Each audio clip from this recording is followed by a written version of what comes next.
The runners went from town to town throughout Ephraim and Manasseh and as far as the territory of Zebulun. எசேக்கியா சொல்றான், இப்போ நம்ம என்ன பண்ண போறோம், ஆலயத்தில் பண்டிகை வைக்க போறோம், இதை போய் எல்லா இடத்துலையும் அனௌன்ஸ் பண்ணுங்கன்னு சொல்லும் பொழுது, but most of the people just laughed at the runners and made fun of them. However, some people from Asher, Manasseh and Zebulun humbled themselves and went to Jerusalem. இது என்ன சொல்லுதுன்னா, இந்த தூதவர்கள் போய் எல்லா இடத்துலையும் ஆண்டவர் ஒரு காரியத்தை செய்ய போகிறார், நம்முடைய ஆலயத்தில் ஆண்டவர் மகிமையாக காரியங்கள் செய்ய போகிறார் சொல்லும்போது அநேகர் அதை பார்த்து நகைத்தார்கள். ஒரு சிலர் தான் நாங்க எருசலேமுக்கு வரோம்னு வந்தாங்க. ஆண்டவர் ஒரு காரியத்தை செய்ய போறாருங்க, நாம எல்லாம் இணையணும், ஆண்டவருடைய ராஜ்யத்தை குறித்து பண்ணணும்னு சொல்லும் பொழுது எல்லாரும் அதை குறித்து எக்ஸைட் ஆக மாட்டாங்க. ஊழியக்காரர்களிலும் எல்லாரும் வரவில்லை. உடன் ஊழியர்கள் ஆசாரியர்களை காட்டிலும் தீவிரத்தை காட்டினார்கள். வசனத்தில் காமிச்சிட்டேன், எல்லா ஆசாரியரும் ஆரம்பத்திலே வரல.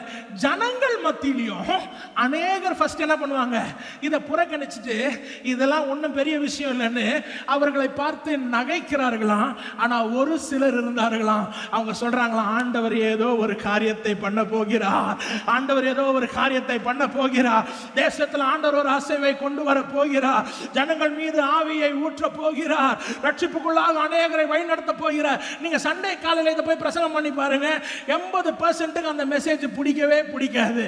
ஏன்னா அவன் அங்க வருவது இம்மையின் வாழ்க்கைக்காக.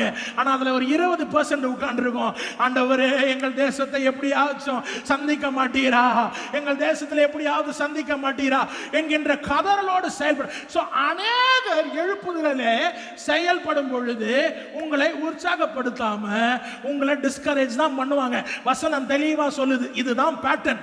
ஆனா உன்னுடைய கண்களை அநேகர் மீது வைக்காதே, அந்த ஒரு சிலர் மீது வை. அந்த சிலரை வைத்துதான் நான் ஒரு அசைவை கொண்டு வருவேன். ஹல்லேலூயா, ஹல்லேலூயா. ஐயா, உங்களுக்கு 10 லிட்டர் தயிர் பண்ணணும்னா உங்களுக்கு 9 லிட்டர் உரம் ஒரு தேவையில்லை, கொஞ்சம் இருந்தா போதும், பால் தயிரா மாறிடும். ஹல்லேலூயா, ஹல்லேலூயா.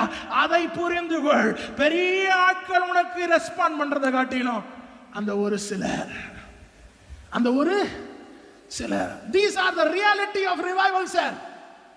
ஏன்னா நிறைய கேஸ் அது ஹர்ட் மென்டாலிட்டி. கொஞ்ச நேரம் கழிச்சு தான் வரான், ஐயா என்னமோ நடக்குது போல, எல்லாரும் நைட் பிரேயர் நடத்துறாங்களே நம்மளாம் நடத்தணும் போல, எல்லாரும் உபவாச ஜெபம் வைக்கிறாங்க நாமெல்லாம் நடக்கணும் போல, எல்லாரும் எழுப்புதல், அப்படி நிறைய கொஞ்சம் கொஞ்சமா என்ன வரும்.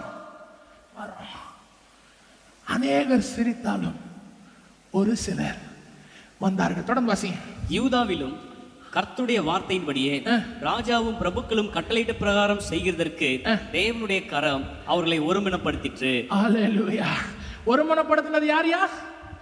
ஒருமனப்படுத்தினது யாரு? யூதாவிலும் கர்த்தருடைய வார்த்தையின்படியே ராஜாவும் பிரபுக்களும் கட்டளையிட்ட பிரகாரம் செய்வதற்கு தேவனுடைய கரம் அவர்களை, அநேகர் சிரிக்கலாம், ஒரு சிலர் ரெஸ்பாண்ட் பண்ணலாம். கர்த்தர் ஜனங்களை ஆயத்தப்படுத்துகிறார், கர்த்தர் ஒரு மனமாக்கிறார். ஹல்லேலூயா, ஹல்லேலூயா. தொடர்ந்து வாசிங்க. அப்படியே 2ஆம் மாதத்தில் புளிப்பில்லாத அப்ப பண்டிகையை ஆசரிக்க வெகு ஜனங்கள் எருசலேமில் மகா பெரிய சபையாய் கூடினார்கள். அவர்கள் எழும்பி எருசலேமில் உண்டான பலிபீடங்களையும் தூப பீடங்களையும் அகற்றி கீதரோன் ஆற்றிலே போட்டார்கள். யாராச்சும் அவங்களை இதை பண்ண சொன்னாங்களா? இவங்க எதுக்கு வராங்க? ஆலயத்துல பலி செலுத்த வரான்.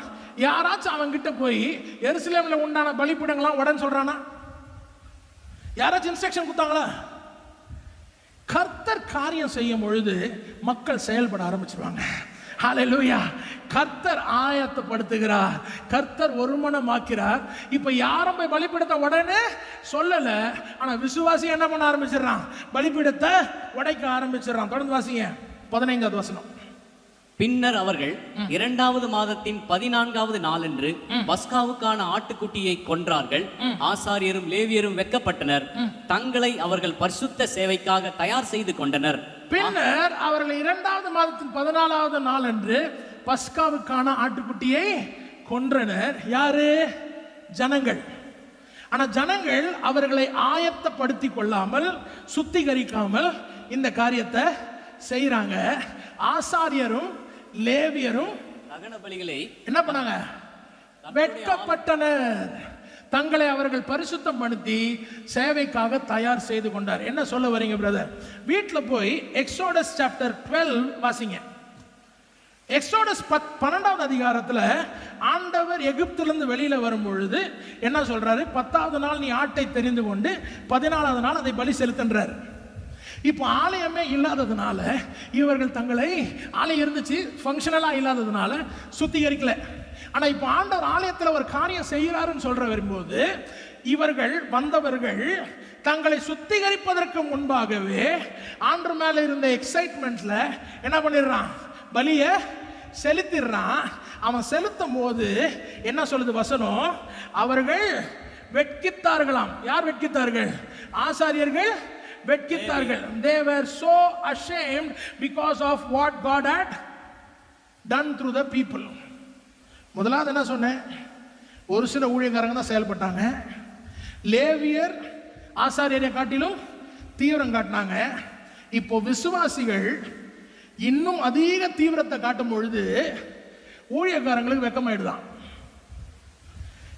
ஆண்டவர் ஒரு அசைவை கொண்டு வரும் பொழுது செயல்பட வேண்டிய நாம் செயல்படாமல் போனால் ஆண்டவர் சாதாரண விசுவாசிகளை எழுப்பி வைராக்கியத்தின் மூலமாக காரியங்களை செய்ய வைப்பார். அது நமக்கு அவமானமாக இருக்கும். அதுதான் காமிக்குது. அவனுக்கு இருந்த எக்ஸைட்மெண்ட் யாருக்கு இல்ல? ஆசாரியர்களுக்கு இல்ல. எல்லா ஆசாரியர்களும் இல்லை.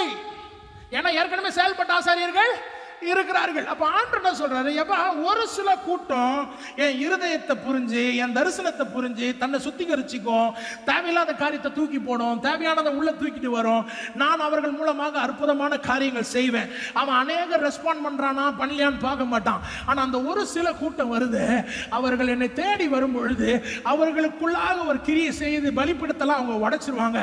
அது மாத்திரம் இல்லை, என் மேல இருக்கக்கூடிய வைராக்கியத்தின் நிமித்தம் அவர்கள் செய்யக்கூடிய காரியம், நான் ஊழியக்காரன், நான் அபிஷேகிக்கப்பட்டவன் இருக்கிறவன், செயல்படாமல் சோம்பேறியாக நேரத்தை வீணாக்கி கொண்டு இருக்கிறான்ல, அந்த கேட்டகரியை ஆண்டவர் யாரை வச்சு அவமானப்படுத்துவாரு?